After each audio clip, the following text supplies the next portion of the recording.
First up, Chris Camozzi. If you guys have any questions, please raise your hand. Let's go ahead and start with Tom Ward. Tom? Hi Chris, Tom Ward from Gimme Sport here. Just a bit of a question. You've had a bit of a layoff. What have you spent? What have you occupied your time with? What have you been doing?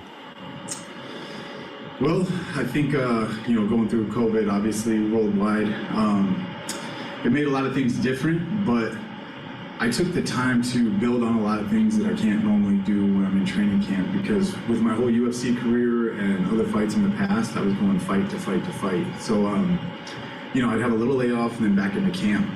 So with a year off, I took time to, build power, build speed, work a lot on strength and conditioning. Now that I'm up at 205, I wanted to put on some size. And I just kind of went back and took the time that I didn't have before to work on things that I wanted to work. I also switched camps. I've got a whole new coaching staff this last year. And I think it's really going to pay off, and I think you guys will get to see it. Obviously, you're facing the champ. How do you feel going straight back into the deep end? Are you kind of like looking forward to the challenge?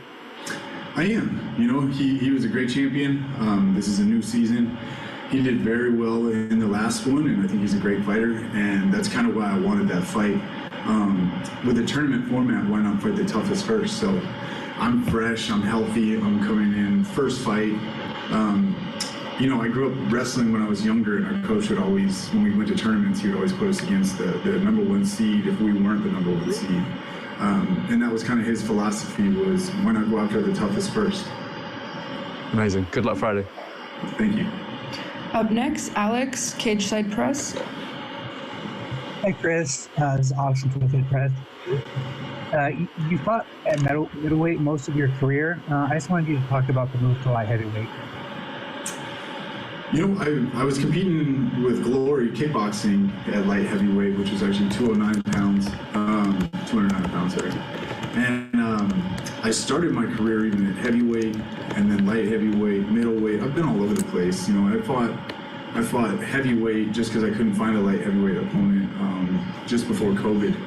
So for me, I've always been a big middleweight. This is my natural weight. I only cut about, I'll walk around like 215 to 220.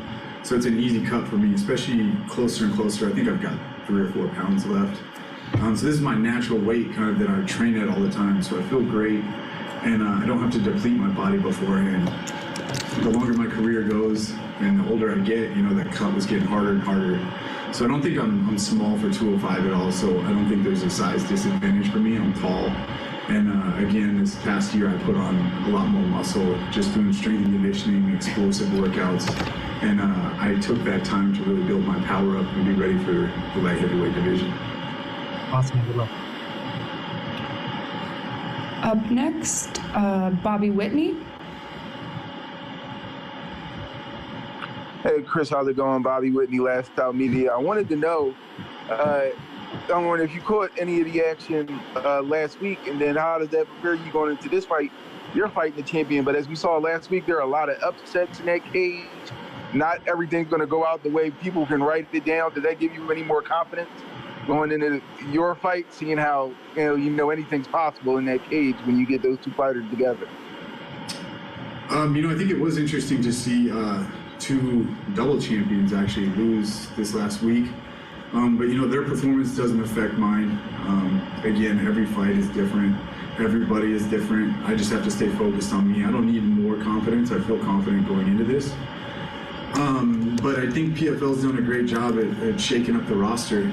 This season, every weight class, I think, is 10 times tougher than the past ones. They did their job with recruiting. Even when I look at my weight class, every single fight on there is tough. Whereas past seasons, no disrespect to any of those guys, but there were some lopsided matchups, I thought, in past seasons. And now this season, I think this is the toughest tournament in sports that we're going to see. Thanks.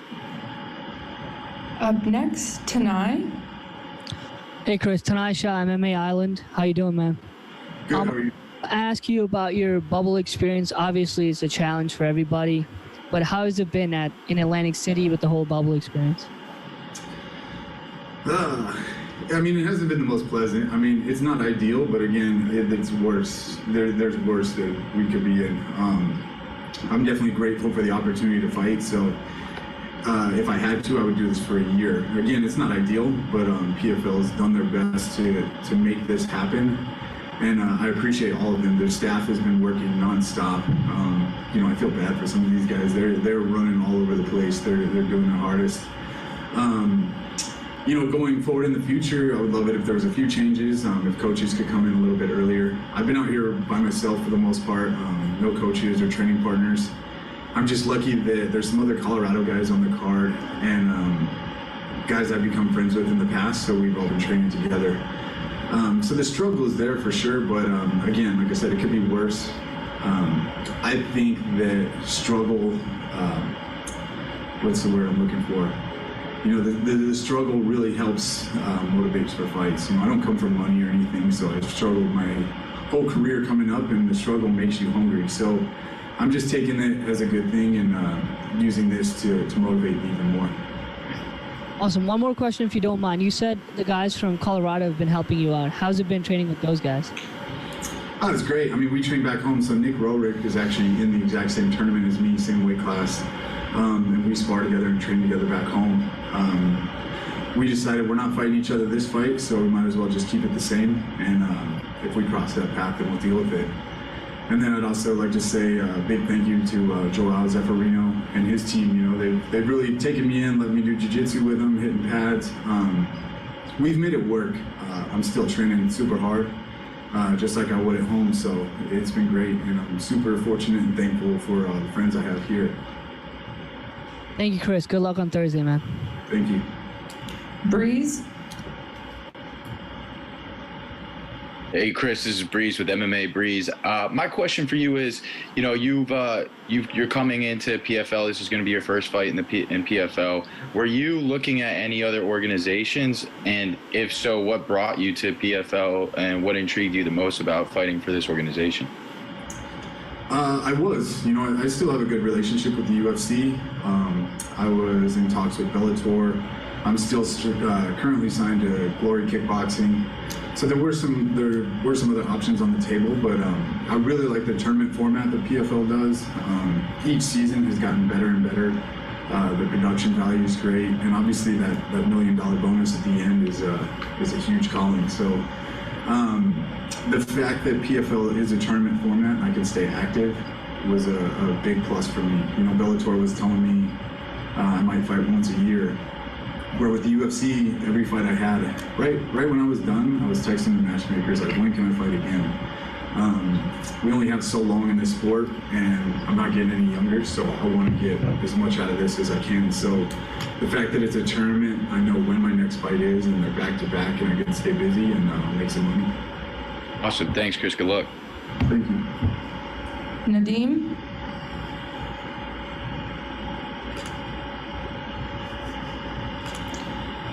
Hi Chris, it's Hamad Mir from MMA Diagnosis. I was just wondering, your opponent now, he's a PFL champion, and your experience now within Glory Kickboxing, do you feel like you have an edge in the stand-up experience, as both of you are stand-up fighters? Do you feel like you have the edge over the competition in this tournament with your recent kickboxing tournament? I guess we're going to find out real soon. You know, I've faced top competitors all over the world for a majority of my career now. Sordi does bring a lot of power. We've seen that in each fight. So there's definitely a puzzle to figure out. Just because I have a background in kickboxing and striking doesn't mean anything really. In the fight game, it's the hurt business, you know, it only takes one punch sometimes. But I just need to be really focused in there and on my game. I think if I'm on that night, then yes, I'm better, and we're gonna find out. Thank you, Chris. Mike Owens? Hello, Chris. This is Michael from Mike Owens Media. Your upcoming opponent, Emiliano Sordi, was the 2019 tournament winner.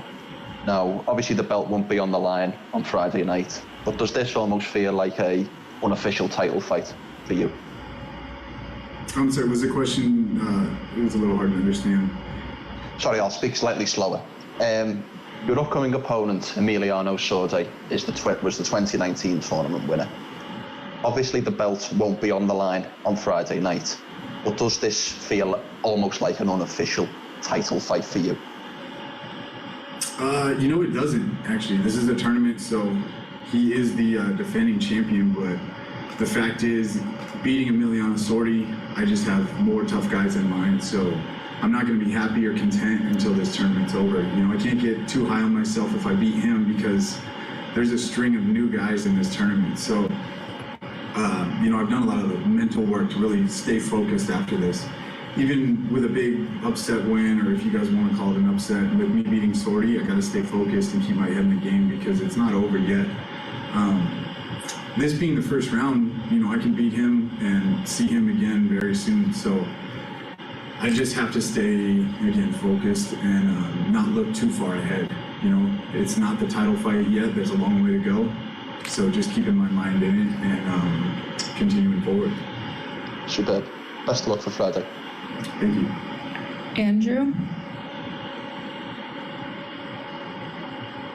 Hey, Chris. So my question is, when it comes to all the competitors in this division, who do you see would be the toughest matchup against you? I think that's the matchup ahead of me, honestly. Like I said, Sordi's a very tough opponent. I look at him as, because he's the defending champion, he's the toughest guy in this tournament. He's already proven that, none of us that are in this tournament other than him have proved that he can go through the whole thing and win it. So right now, this is my toughest fight. And I do believe that he's probably the toughest guy in this tournament, aside from me. Great, thank you very much. Good luck. Thank you. Mason? Hi, Chris. This is Mason from the Sports Sesh podcast. How's it going today? Good. How are you? I just wanted to ask, after your stint in the kickboxing fights, apart from striking, what is the single biggest advantage that has given you the fight? Sorry, you cut out a little bit at the end of that question.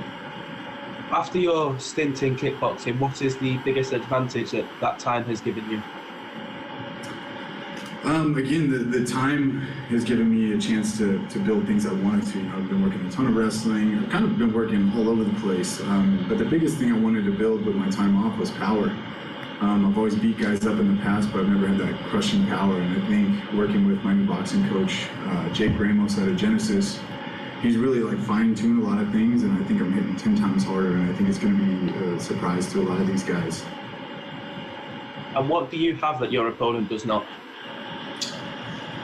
Oh, man, again, I guess we're going to find out. I haven't watched too much tape on him, honestly. I've focused this entire camp on myself and just being a better fighter all around, because even after Emiliano, there's another guy and another guy and another guy. They're all different styles, so I just have to make sure that I'm on my best game. But I would guess that I'm a lot better on the ground. I was supposed to do my black belt this past year in jiu-jitsu. I've been doing jiu-jitsu for 15 years, and I've been a brown belt for 8 years. And my jiu-jitsu feels great. I feel like I could roll with anybody in the world. Best of luck on fight night. Thank you. Ronald?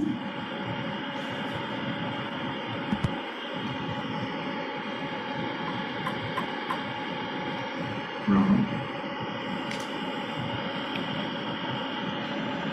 Oh, I can't hear you, Ronald. I apologize. Hello? Okay, there you are. Oh, there. Okay, let's do it again. Chris, how you doing? Good. How you doing? Hey, look. Let's get real about this. My name is Ronald E. Smith. You brought up before that you had to struggle to get where you had. You had to struggle to get where you were, and you weren't given anything. So, what this tournament has at the end, what would it mean for you to win it all? It would mean everything. Obviously, that $1 million is a huge life-changing moment, but for me, being world champion, that's a lifelong goal of mine. Money comes and goes, but being champion PFL would be a huge mark on my career. I've got a really long career, and holding the belt in one of these top organizations is definitely a huge motivating factor for me. All in all, the whole thing would be life-changing for me. Thank you, Chris.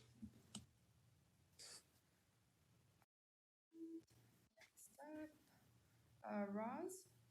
Yeah, I'm here. Can you hear me? Yes. Yes. So, Chris, Raz here from Everton MMA area. So, there's been a lot of talk about this, 1 million prize. So, I think I'm just going to keep it short and sweet. What's the first thing you buy that's extravagant if you win the PFL at the end of the season? Extravagant? I don't know. I'm not a very extravagant person. Okay. I'm smart with my money, but I'll definitely do some traveling. Traveling and fighting are two of my favorite things to do, and I think I'll need a break from fighting by that time. So I'll definitely, hopefully, with all this COVID stuff, everything's open back up, and I can travel a bit, see the world. It's always been a goal of mine to go to every country in the world, and so far I've checked off a ton of them, but there's plenty more. Okay, and just to follow up on that, any kind of best possible outcome now for Thursday? Obviously the win is the main focus, but are you going to be trying to push for the finish? Absolutely. In this tournament, winning's not enough. It's got to be finishes. You can win both fights by decision and not make the playoffs. Best case scenario for me is to go in there and finish without getting punched. It's not always likely, but it wouldn't be my first time. I've finished plenty of fights without ever taking a single shot. So, I'd love to say that's best case scenario right there. And would you have a round prediction maybe? If that's my best case scenario, it'd probably have to be round one. I'm no Floyd Mayweather in there. Let's be honest. I get hit a lot. So I don't think I'm making it more than one round without getting hit. So if I'm going for best case scenario, it'd have to be round one. Cool. Thank you. Last question for Drew. Hey, Chris, this is Drew Pierce from Light-Heavyweight.com. Some early gambling odds put you at plus 285 to win. Do you believe that you're really that big of an underdog, or is that kind of from a lot of the hype that your opponent is the former champ? I love it. I won't lie to you. I like gambling on sports. So keep me as the dog. Let my friends make some money. Thanks, Chris. Appreciate it. Thank you so much, Chris. All right. Thank you.